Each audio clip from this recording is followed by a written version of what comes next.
Time to talk a little Cowboys here. Look, Dak Prescott has thrown 10 touchdowns and ran in one with 0 turnovers in the last 3 games. But the Cowboys have 1 win, 1 loss, and 1 tie, of course, to the Packers, becoming the first team in NFL history to average 30 points per game without a turnover and not have a winning record in that 3-game span. And so earlier today, Jerry Jones was asked about his defense and specifically his pass rush. Listen to this. Where we're potentially our strongest is pass rush.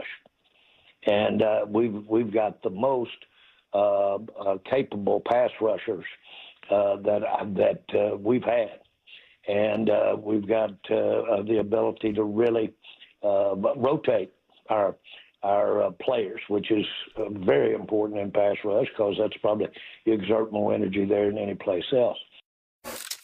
Okay, all of us are hearing that kind of for the first time, and we're all a little wide-eyed. Yeah. Mr. Jones, what did you just say? I don't know. I don't know what Jerry got. I don't know what he got in his coffee. Last I checked, the Cowboys were in the bottom of the league in almost every defensive statistical category, but maybe I'm not seeing something that Jerry Jones knows about. Stephen A., your reaction to that?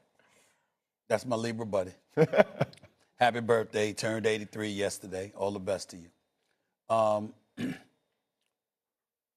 Something's wrong with him.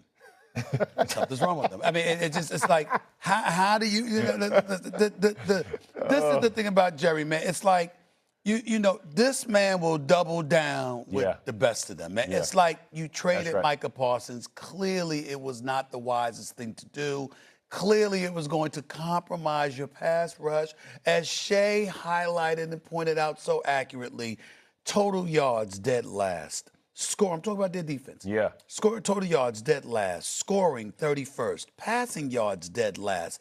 Third downs dead last. I mean, the only thing you're decent at is against the rush, and that's not decent because you're 25th. Okay, you know what I'm saying? I mean, it's like, and that's what I'm saying. And then you will go on the radio, and you're not even vague. You're specific. Oh, yeah. A pass rusher. Yeah. That's what we highlight. I mean, if you said something as generic as our defense ain't as good as it needs to be, but it's not that bad, we would disagree with you, but it wouldn't be that big of a deal.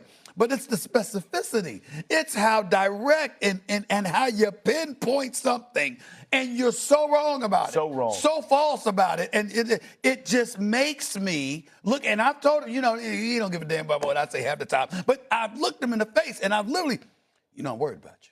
You know, yeah, I'm worried about you. Because some of the things you say, Jerry, it's like, I mean, this is my guy. I love him. But it's unbelievable. Some of the things that he says, this is one of those things, guys. There's no defense for it. It makes no sense. I don't know why he would say that publicly. I don't know. This is so bad. I mean, here's the thing. Like, when he gets up and says things like that, when you watched the end of the game and you realize that he said the best part of our is this is when you close games out, right? Like, this is when you get wins. This is why Micah Parsons gets paid what the reason that the highest paid guys on defense are the ones that put their hand on the dirt and run the blind side of the quarterback is because they change games. They make the backside of your defense, who might be struggling a little bit, much better because the timing. Think about last night's game with Josh Allen. When you pressure any quarterback, that's when they make mistakes. If quarterbacks have time or can feel comfortable to step up in the pocket, they are going to pick apart a defense. It doesn't matter how good you are on the backside.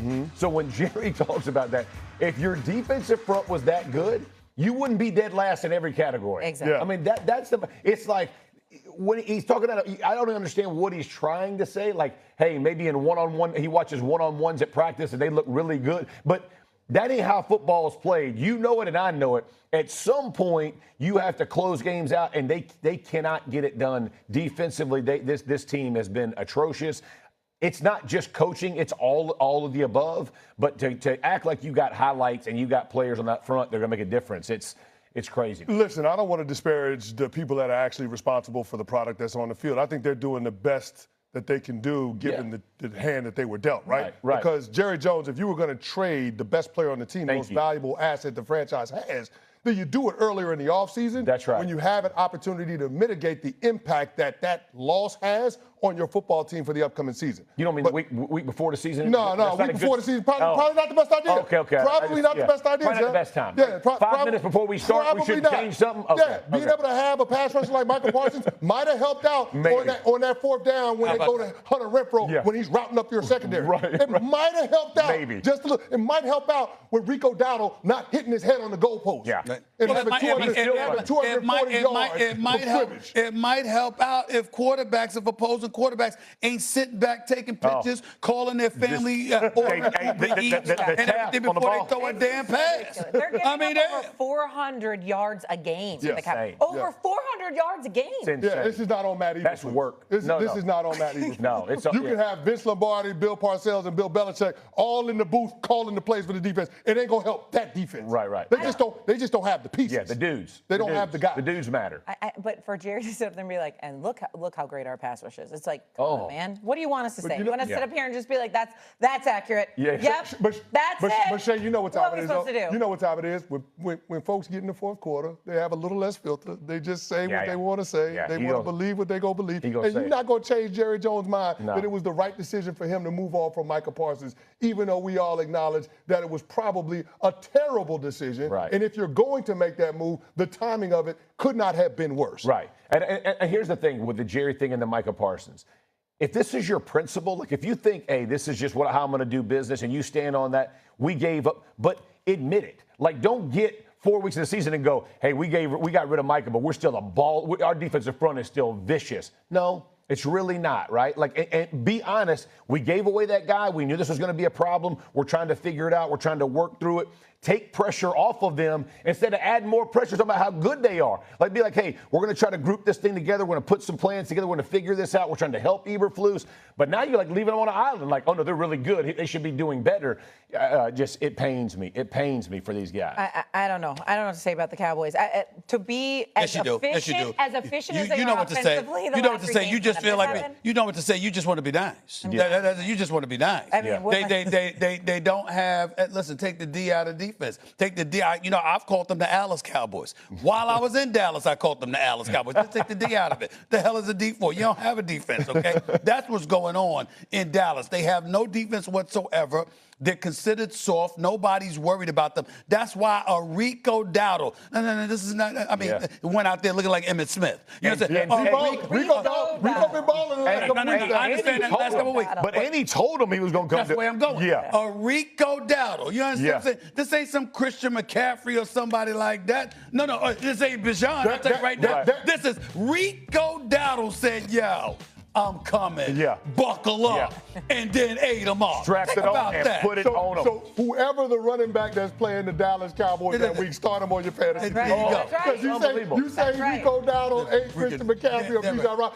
Guess what? He looked like that on Sunday. Yes, he did. He looked like that on Sunday. Yes, he did. Like he played great the week before, right? Yes, he did. He was unbelievable. But as you looked at that defense and you looked at what they were capable of doing, there was no fear of any call. We talk about situational football all the time. It didn't matter the situation. They knew that we were going to line up and we were going to put it on you. Our offensive line is going to push you around. Our receivers are going to make big plays. We're going to have Dowdle run the ball. Everything they did felt comfortable. And I'm going to tell you from the other side, because from Dak's perspective and the offense, you feel so much pressure. Every drive has to be perfect. Like, you literally think going into a game, every possession's got to be a score. And honestly, 75% need to be touchdowns. That is a terrible way to go into a game and feel like that. And when you got guys calling out your defense who played on your team and being like, man, I'm about to come in there and just beat y'all down, and then does it, like, that is just tough. Disheartening. It's Rico, just disheartening. no Dowdle, if you know what I'm saying. There you go. Okay, football boys, we'll see you a little bit later. We're going to move on. We're going to move from star to a diamond.